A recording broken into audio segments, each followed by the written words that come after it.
TGT 2011 में definite integration का ये क्वेश्चन आया है। आइए इसका ऑप्शन हमारे पास दिए हुए हैं ए बी सी डी, इनमें से कौन सा ऑप्शन होगा ये हमें पता करना है। इसके लिए हम इसको विस्तृत तरीके से सॉल्व करेंगे, एक्सप्लेनेटिव तरीके से।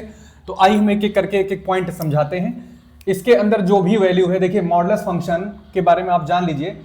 इसके अंदर जो भी कुछ है ना, उसको हमको किससे बराबर करना है, 0 के बराबर करके पता करना है, यानी x के मान निकालना है जिस पर ये पूरी की पूरी वैल्यू क्या हो जाती है, 0 हो जाती है। तो उसका एक तरीका है कि आप इसको बराबर करिए 0 के। तो sine x minus cos x minus sine x को 0 बनाइए, तो मेरा क्या आ जाएगा यहाँ से, cos x equal to sine x. फिर दोनों साइड साइन एक्स से या कास एक्स से डिवाइड कर दीजिए। तो इधर ऐसा करते हैं, कास एक्स से डिवाइड कर देते हैं। तो कास एक्स से इसको डिवाइड करोगे तो कितना आएगा, यहाँ पर 1 आएगा। यहाँ कास एक्स से डिवाइड करोगे तो कितना मिल जाएगा हमारा, tan x, sine by cos की वैल्यू। और पता है आपको tan x इक्वल टू 1 की वैल्यू क्या होती है, tan 45 पाई बाई 4। तो x इक्वल टू मेरा क्या आ गया, पाई बाई 4, जो 0 पाई बाई 2 के बीच में पड़ रहा है। ठीक है ना। अब मैं क्या करूंगा, नंबर लाइन यहाँ पर 0 है, यहाँ पर पाई बाई 2 है। ठीक है। 0 से लेकर 90 के बीच में एक वैल्यू हमारे पास कितनी आ रही, पाई बाई 4। ये मेरा हो जाएगा क्रिटिकल पॉइंट, ये मेरा हो जाएगा टर्निंग पॉइंट।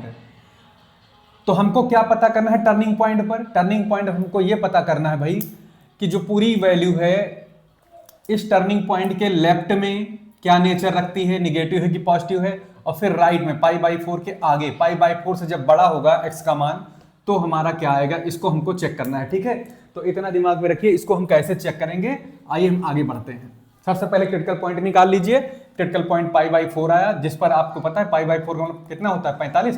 कास 45 का मान 1/√2 होता है, और माइनस साइन 45 का मान भी 1/√2 होता है। तो यानी 1/√2 माइनस 1/√2 कितना आएगा, 0। तो यानी यही हमारा टर्निंग पॉइंट है। ठीक है। अब आगे बढ़ते हैं। अब टेस्ट क्या करना है, किस पर कौन निगेटिव, कौन मतलब किस पर ये निगेटिव होगा पूरा, और पाई बाई 4 से लेकर पाई बाई 2 तक ये क्या नेचर रखेगा, ये जानने के लिए देखिए यहाँ पे क्या करेंगे हम लोग। 0 से लेकर ये पाई बाई 4 का मतलब 45 होता है ना, यहां पर एक टेस्ट कर लीजिए, 30 का मान रख लीजिए, क्योंकि 30 क्या होता है, पाई बाई 4 से छोटा होता है। तो यहां पे अगर हम 30 रखें यहां पर तो क्या आएगा, देखिए यहां पर कास 30 हो जाएगा माइनस साइन 30 हो जाएगा। इसकी वैल्यू निकालिए, कास 30 का मान क्या होता है, √3/2, इसका मान 1/2। तो आपको पता है ना √3 का मान 1.732 माइनस 1 करोगे बटे 2 करोगे, कुल मिला के हमारा क्या आएगा 0.732 डिवाइडेड बाई 2। तो 2 त्याई 6 2 6 12 मतलब 36, 0.336 के आसपास आएगा। यानी कि इसका मतलब ये वैल्यू आ रही हमारी क्या, पॉजिटिव। ये वैल्यू हमारी क्या आ रही, पॉजिटिव। तो भाई ध्यान दो, 0 से लेकर पाई बाई 4 तक, 0 से लेकर कहां तक भाई, पाई बाई 4 तक हमारा जैसा है ना वैसे ही रहेगा, इसमें कोई परिवर्तन नहीं आएगा। यानी फंक्शन हमारा पॉजिटिव रहेगा। पॉजिटिव का मतलब जो वैल्यू है वही रहेगी। कहने का मतलब यहां पर समझिए, cos x minus sine x का निरपेक्ष मान क्या दे देगा, यही दे देगा, जो है डिक्टो यही दे देगा, cos x minus sine x ही देगा। क्यों देगा, क्योंकि इसके बीच में यानी कि जब x की वैल्यू क्या है, पाई बाई 4 से छोटी है, x की वैल्यू क्या है, पाई बाई 4 से छोटी है, तो हमारा क्या आ रहा है, ये पॉजिटिव आ रहा है। अब आगे बढ़ते हैं जरा आगे बढ़ने पर क्या होगा, यहां से पाई बाई 4 में 45 से लेकर 90 के बीच में एक वैल्यू होती है 60। तो इसको ध्यान रखना, यहां पर हमारा फंक्शन पॉजिटिव आया है, यानी जो है डिक्टो वही रखा जाएगा। यहां पर चेक करने जा रहे हैं 60, तो 60 रखिए जरा तो समझ में आ जाएगा भी, का 60 माइनस साइन 60 साइन 60, इसकी वैल्यू निकालिए यहां तो कितना आएगा 1/2 माइनस √3/2। ठीक है। तो ये क्या पता लग रहा है कि 1 माइनस 1.732/2 करोगे तो वही आएगा यहाँ पर माइनस का 0.36 के आसपास। तो इसका मतलब ये हिस्सा यहाँ पर क्या है, निगेटिव है। तो इसका मतलब क्या हुआ कि इसके पहले यानी जो भी वैल्यू है यहाँ रखेंगे जरूर cos x minus sine x, मगर क्या करेंगे इसके पहले माइनस का साइन लगा देंगे। ये कब करेंगे, जब आप क्या कर रहे हो, x की वैल्यू किससे बड़ी ले रहे हो, इसकी वैल्यू ले रहे हैं बड़ी या बराबर पाई बाई 4 से। ठीक है।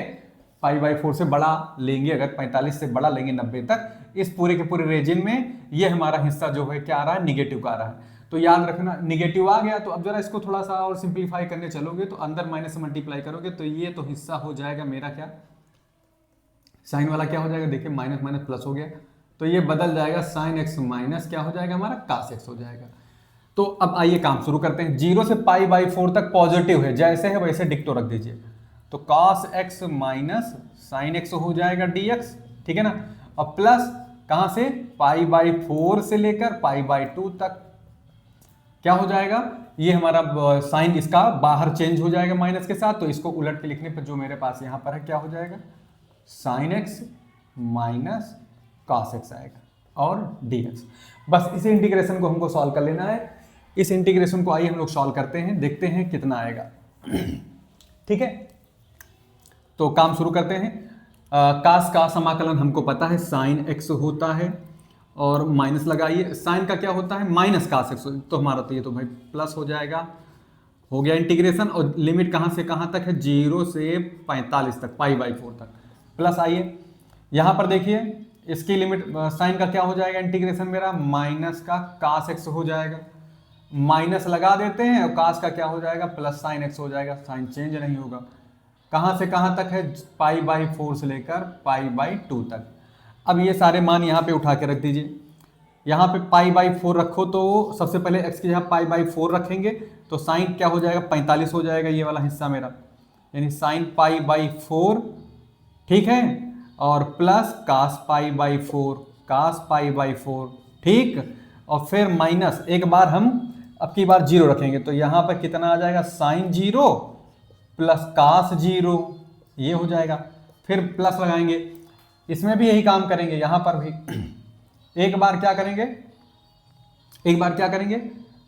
चाहे तो हम माइनस कॉमन ले सकते हैं, कोई प्रॉब्लम नहीं है इसमें से, माइनस कॉमन लेकर भी लिमिट रखी जा सकती है, कोई दिक्कत नहीं आएगी। तो अब माइनस कॉमन ले लेते हैं, माइनस कॉमन ले लो, ऊपर समझो कि प्लस है दोनों, तो एक बार पाई बाई 2 रख दीजिए, तो कास पाई बाई 2 हो गया, प्लस साइन पाई बाई 2 हो गया, और प्लस, क्योंकि प्लस है तो कोई दिक्कत ही नहीं है, सॉरी यहाँ पे माइनस होगा। एक बार पाई बाई 2 रख दिया सब में, क्योंकि यहाँ प्लस है, और एक बार क्या करेंगे, माइनस लगा के एक बार लोअर लिमिट रखेंगे, तो कास कितना बन जाएगा, 45 पाई बाई 4, और प्लस साइन 45 पाई बाई 4, ठीक है। अब इसको जरा सॉल्व करते हैं, यहाँ पे कर लेते हैं। इसकी साइन पाई बाई 4 की वैल्यू क्या होती है, 1/√2, और इसकी भी होती है कितनी, 1/√2, तो ब्रैकेट में आ जाएगा 1/√2 प्लस 1/√2, ठीक, और माइनस साइन 0 की वैल्यू 0, कास 0 की वैल्यू 1, तो कुल मिला के यहाँ आ गया हमारा 1, ठीक। और फिर यहाँ माइनस लगा के दूसरा ब्रैकेट बनाएंगे, कास पाई बाई 2 का मान, कास पाई बाई 2 का मान 0, और साइन पाई बाई 2 का मान कितना होता है 1, और फिर यहाँ पे क्या लगा है हमारे पास माइनस कास 45 का मान 1/√2, और साइन 45 का भी मान क्या है 1/√2, तो 1/√2 प्लस 1/√2, ये 1/√2 प्लस 1/√2।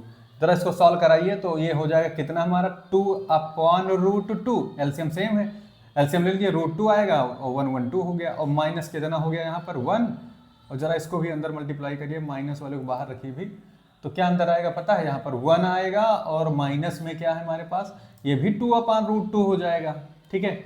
अब इसको जरा और सॉल्व करिए, तो पता है ना 2 को क्या लिख सकते हो, √2 × √2, तो एक √2 से एक √2 कैंसिल हो जाएगा, तो √2 -1 आएगा, और माइनस में यहाँ पर भी वही हाल होगा, यहाँ पर √2 से एक √2 कैंसिल, क्योंकि 2 को लिख सकते हैं √2 × √2, तो एक √2 कैंसिल हो जाएगा, तो एक √2 यहाँ बच जाएगा। अभी जरा इसको ओपन कराइए, तो कितना आएगा, √2 - 1 प्लस √2, तो कई बार √2 हो गया, 2 बार √2 हो गया, और 2 बार -1 हो गया, तो -1 -1 -2 हो गया। अब -2, इसमें से 2 कॉमन नजर आ रहा है, 2 कॉमन ले लेंगे, तो √2 और -1, यही हमारा ऑप्शन कौन सा है, पहला वाला ऑप्शन है, ऑप्शन नंबर ए, यही हमारा राइट आंसर होगा।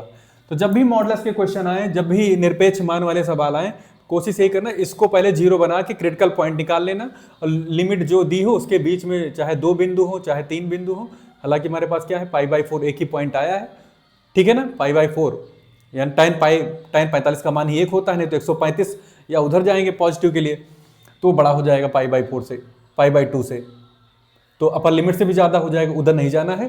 तो क्रिटिकल पॉइंट निकालने के बाद जितने में हो उतने में हमारी लिमिट क्या हो जाएगी, स्प्लिट हो जाएगी 0 से पाई बाई 4 तक। इसका नेचर क्या है ये पता करना है, तो 0 से पाई बाई 4 के बीच में कोई पॉइंट ले लीजिए, पाई बाई 4 से पाई बाई 2 के बीच में भी कोई पॉइंट लेकर उसका नेचर पता कर लीजिए, निगेटिव होगा कि पॉजिटिव, उसके हिसाब से पूरी की पूरी लिमिट हमारी क्या हो जाएगी डेफिनेट इंटीग्रल की, इस तरह से डिस्ट्रीब्यूट हो जाएगी और क्वेश्चन सॉल्व हो जाएगा। 10